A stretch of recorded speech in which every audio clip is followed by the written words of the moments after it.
and welcome to the Sailing My Magic channel. My name is Duke and I am solo sailing Magic, my 2015 Lagoon Catamaran, around the world.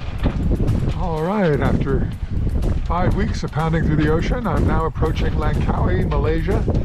You can see the island in the background there. It's been an exciting trip. We'll have to talk about it a little bit.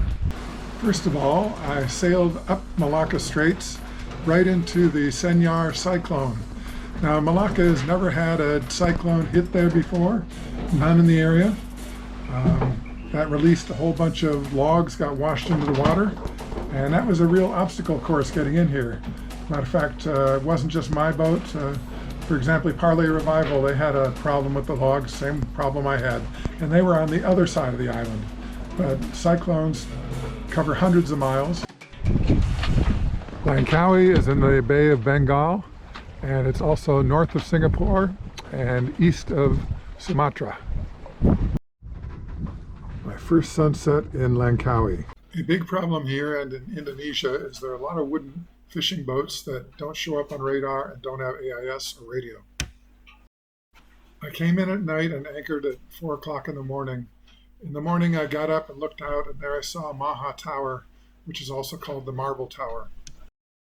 It was a short dinghy ride in the morning over to the Royal Langkawi Yacht Club, and there I could tie up my dinghy and go on to Customs and Immigration. They also have the Fisherman's Wharf there with the cannon decoration, and it's got all sorts of restaurants and bars. Very nice. On the way walking over there, I passed a Komodo dragon in a yard. A local told me it was a Komodo dragon. All I know is 5 or 6 feet long and ugly. But I wasn't aiming to go there. I was aiming to go to Reback Island, which has a marina and a resort. There's the resort on the front there by the beach, and that's their high-speed ferry. Yes, it is a high-speed ferry, shown in this clip. And then I went over to the marina to get my boat hauled out and repair some of the damage from the logs and other issues that I had. The haul out itself went normally enough, and I knew that I'd be able to get my light fixtures working again. My nav lights were both out. But then when I got it out, there was these huge gouges in the side of my hull on both sides. Those are from the logs. I was able to avoid most of the big ones, but that one hit the bow, and these ones hit the side again. So it was a matter of scraping the slime and some of the anti-fouling off to see how bad the damage was. Thankfully, it wasn't as bad as it looked. Between the scum and the anti-fouling, the smaller logs just slid off. The bigger logs I was mostly just able to avoid, especially the daytime.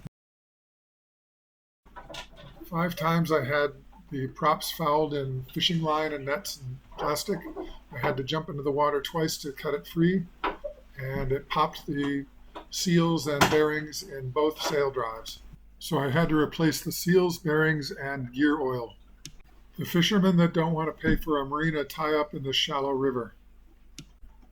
I would often go to the warung, which are small roadside cafes, for dinner or lunch, as they were inexpensive and the food was quite good.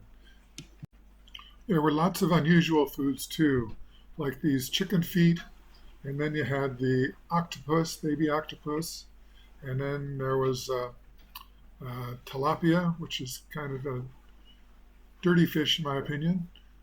There's other fish that I couldn't identify, and fish heads were actually a staple for some people.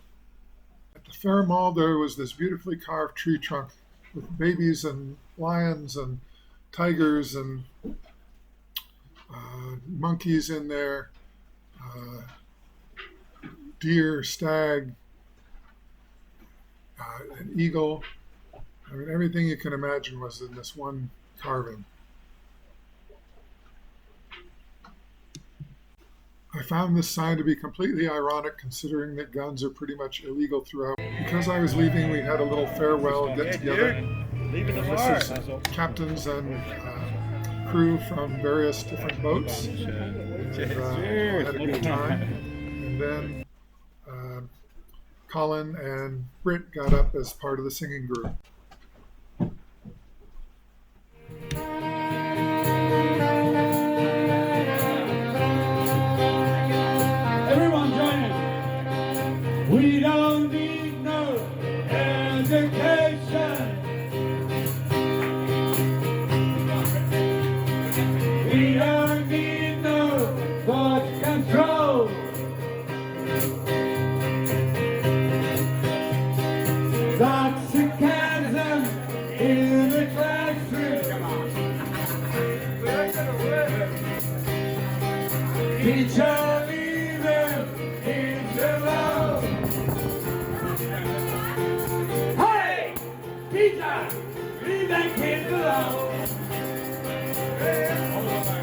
There are lots of gray monkeys around. They're little and they're cute, but they are kind of pests. They will grab food or bags of food out of your hands if you get too close and let them.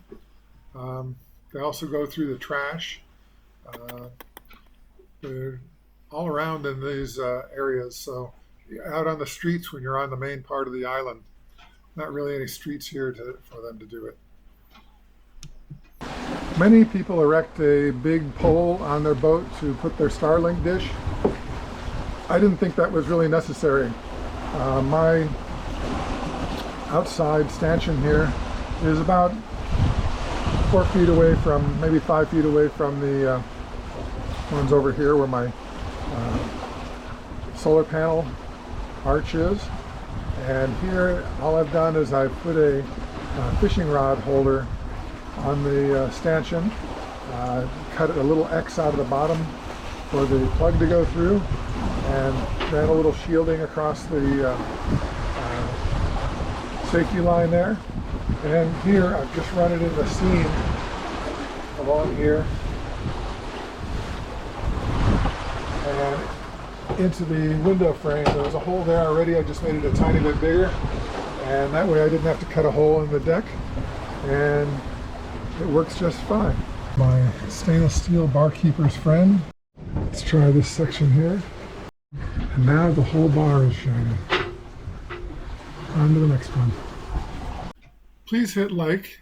It does help tremendously, and if you haven't subscribed already, go ahead and subscribe. That helps also. Now it's time for the Sailor's Delight, the Sundowner. Have a great day.